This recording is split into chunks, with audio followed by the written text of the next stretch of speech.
Olá, meus queridos alunos do primeiro ano, tudo bem para vocês? Espero que vocês estejam bem, tá? Vamos lá então, a aula de Sociologia e vamos continuar tratando, de quem? De Emile Durkheim, tá? Na aula passada eu falei algumas teorias do Emile Durkheim, tá? Hoje nós vamos tratar sobre o fato social, tá bom? Sobre o seu método de sociologia, tá? Lembrando que foi entre os primeiros sociólogos, né? Ele é um dos sociólogos mais famosos no campo de estudo da sociologia, tá? Vamos também falar também das instituições, das funções, da importância das instituições e, por fim, sobre a consciência coletiva e a individual. Tudo isso nessa aula. Então fique comigo até o final, tá bom? Vamos lá então, meus queridos. Então, ele determinou o fato social seria objeto de estudo do sociólogo, tá bom? Primeira coisa, antes de você estudar sobre Emile Durkheim, é importante você ter em mente que ele pensava assim, que a sociedade exerce uma força, ele condiciona o seu comportamento. Então, para ele, a sociedade impõe uma força, tá, no indivíduo. Para ele, a sociedade antecede e é mais importante do que o pensamento de um indivíduo, tá bom? Prova disso que antes mesmo de você nascer, já existe um idioma, um sistema monetário, condutas que baseiam seus valores, sua ética, moral, religião, tudo isso, tá? Antes mesmo de você nascer. Como você acha que você aprendeu a falar? Foi sozinho? Estava assim, bebezinho, do nada aprendeu a falar? Não. Foi devido aos seus pais, certinho? A convivência com seus pais e as primeiras instituições, porque a primeira instituição é a família. Depois é a religião, a igreja, para alguns, né? A escola também, que são processo de socialização. E a partir disso, através dessa experiência, você vai adquirindo habilidades, tá bom? Então, ele sobre essas forças dessa sociedade, ele expôs assim, ele procurou uma força externa, geral e coercitiva, tá bom? Externo está fora da pessoa, tá? Como eu falei para vocês, pode ser o sistema monetário, o idioma, tá? Geral é dentro de uma sociedade, todos estão expostos, tá? E o coercitivo, o termo coercitivo quer dizer que é bem forçado, tá? Tem que ser de um caráter de imposição da sociedade sobre o indivíduo. Pode ser a educação, tá bom? Como assim, professor? Você, desde pequeno, você é obrigado a estudar? Sim, você é obrigado a estudar, tá bom? Mas é pro seu bem, tá? Não vai querer se rebelar, não quero mais estudar. Não, estudar faz parte, tá bom? Vamos então essas três forças, externa, geral e coercitiva, tá bom? Que pode ser idioma, cultura, valores, e esses valores podem estar atrelados à religião, tá bom? O método. Agora estamos na página 35. Sobre o método sociológico, ele entendia, Emile Durkheim, que a pessoa, o cientista social, tá? Imagine que você é um cientista social, você é um sociólogo, tá? E você analisar algo na sociedade, não dá para analisar tudo, né? Vamos compreender aqui, você quer analisar sobre a violência aqui na nossa cidade, tá bom? Vamos especificar, violência contra as mulheres aqui em Campo Grande. Como você vai analisar? Tem formas de analisar. Geralmente os estudos aqui no Brasil estão vinculados a alguma instituição de educação, né? Geralmente, né? Mas assim, se você quer saber se tem muita violência, então geralmente você pode esperar dados. Esses dados podem ser da onde? Pode ser por meio da polícia, por meio do IBGE, dos estudos, entendeu? boletim de ocorrência, tá bom? Então, você tem a coisa, pior que falar coisa. A coisa a ser estudada é a violência, tá bom? Depois que analisar os dados, vai ter que examinar o quê? O que proporciona isso? É elevado ou não é? Aí faz estudo comparativo. Mas, enfim, para Emile Durkheim, o cientista social ele tem que ser neutro. Aí que é o problema, né? Como você vai ser neutro? Você vendo assim, imagina que você estava acompanhando estudo sobre violência contra mulheres, você sendo uma mulher, você não vai querer expressar a sua opinião? Entendeu? Não, para ele tem que ser da mesma forma de um físico, de uma matemática, tá bom? Tem que ser neutro. Aí que é difícil, né? Como você vai expressar uma opinião? Como você vai se sensibilizar por o que você está estudando? Tá? Você pode ter uma outra situação sobre estudar as religiões. Como você não vai refletir sobre aquilo que você está estudando? Tá bom? Imagina, então, o problema é que é ser humano, né? Então, mas ele desejava isso, que a sociologia fosse o quê? Mais próximo das ciências naturais, tá bom? Então, um cientista não pode provocar opiniões, nem defesa, ou expressar emoções. Então, para ele, Emile Durkheim, um cientista social tem que ser neutro. Eu acho difícil, mas o pensamento dele é esse, tá bom? Então,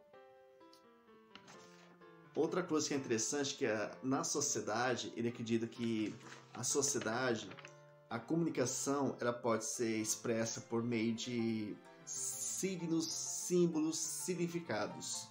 Tá? O que seria isso? Seria a forma que a sociedade se expressa, as pessoas se expressam, entendeu? Através de... Pode ser, se uma sociedade for muito religiosa, tem a ver com a sua cultura. Vou dar um exemplo para você. Aqui na nossa cultura de Mato do Sul, é comum tomar tereré, tá bom? Mas se você viajar, vou dar um exemplo lá para o Nordeste, você vai ver que não faz parte da cultura tomar o tereré, entendeu? Tá bom? Ou se vai para um outro país, menos ainda. Vamos lá então.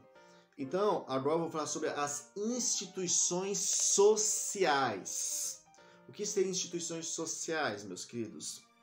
Porque ele, lembra que eu falei para vocês que Emile Durkheim, ele compreende a sociedade como um organismo vivo, tá bom? Então é como se fosse uma pessoa.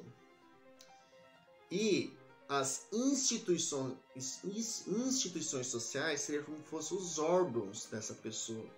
Mas, professor, o que é instituições sociais? Aqui no livro, está falando que pode ser família, religião, escola, a escola onde você estuda, tá bom? Corpo de bombeiro, polícia. E como o órgão do ser humano tem suas funções específicas, tá? Eu vou dar um exemplo da escola. A escola, a função da escola é para ensinar. Apesar que as instituições podem mudar durante o tempo, tá bom? Porque sabe-se que hoje a escola não tem apenas a função de ensinar, tá? Segundo a lei máxima das escolas, que é a LDB, tá? Que é as Leis de Diretrizes Básicas da Educação, a educação serve não somente para ensinar, e sim para desenvolver, para estimular vocês ao mundo do trabalho, para ajudar vocês para o futuro emprego, tá? E para integrar-se na sociedade, entendeu? Para socializar também, tá? Então não é somente para aprender, tá?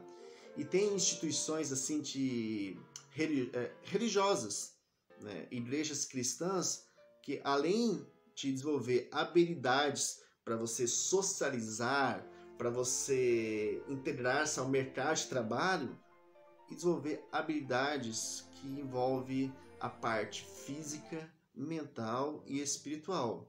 Isso faz parte da filosofia da instituição. Pode ser colégio particular, público. Você está num colégio que no seu DNA é cristão, tá bom? Então, busca esses princípios, tá? Vamos lá, então, no seu currículo. Outra coisa que é interessante também, que ele fala que existem 3 tipos de sociedades. Aí eu quero que você pense, tenta encaixar o Brasil. Lembra que o Brasil é como se fosse um organismo vivo, as instituições são seus órgãos, tá bom? Imagine então aonde o Brasil encaixa. Ele divide a sociedade em 3 partes: normal, patológica ou anômica. Tá? Ou anormal, anômica. Alguns falam que é anomia social. O que isso é normal? É uma sociedade saudável, com leis e instituições funcionando, cooperando em harmonia e se desenvolvendo. Tá? São lugares onde as leis funcionam. O papel da instituição é bem definida e respeitada. E tem uma harmonia entre as instituições, tá bom? E com a cultura, vamos colocar assim. Já a sociedade patológica é a sociedade doente. As leis são insuficientes ou equivocadas. E as instituições não se relacionam adequadamente e não cumprem sua função social. Tá bom? E no caso da anômica é o caos, tá? É uma sociedade em completa desorganização e desintegração, caracterizada pela falta de leis e instituições capazes de formar a coerção social. Tá bom? Então, é o caos, tá? Então, para você, o Brasil é uma sociedade normal, patológica ou anômica, tá? Pensa aí. E, por fim, como eu prometi para vocês, vamos tratar de um assunto bem interessante, que é a consciência coletiva. Lembra o que é consciência? Tá? Acontece o quê? Vou dar um exemplo que está na página 38, que eu achei interessante aqui. Imagina que você vai no casamento. Tá? Imagina que você está no casamento. Não, você não vai casar, você está indo no casamento. Aí lá na frente, lá, você vê o noivo e a noiva. E faz de conta que o noivo e a noiva são irmãos, dos mesmos pais. Ops, um incesto, um tabu para nós, né? Você vai estranhar isso? É uma consciência só tua, individual? Ou você acha que as pessoas não vão estranhar esse comportamento? Tá? Então, o que é uma consciência coletiva? Então, Emile Durkheim define assim como um conjunto de crenças e sentimentos comuns à média dos membros de uma mesma comunidade. Tá? Aqui no Brasil vai achar muito estranho. Tá bom? Se é a mesma coisa, você vai no casamento lá na Índia e você chama os seus amigos, chama os indianos e vamos fazer um churrasco. Tem 3 vacas aqui, vamos fazer um churrasco da vaca. É estranho para eles, tá bom? Você vai se dar mal.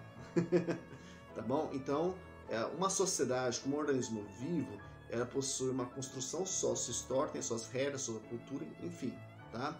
Então, consciência coletiva, então, é um conjunto de valores que a maioria da população defende, tá bom? Mais interessante que esse conjunto de valores vai mudar conforme a história, tá? E a consciência individual é a sua consciência, tá? Pensa bem, será que o seu pensamento, suas atitudes estão em conformidade com a realidade da maioria das pessoas? Tá bom? Pensa nisso então, tá bom, meus queridos? Então, um grande abraço, tá? E agradeço você até o final, você que ficou até o final aqui. Um grande abraço, até a próxima aula. Tchau pra vocês!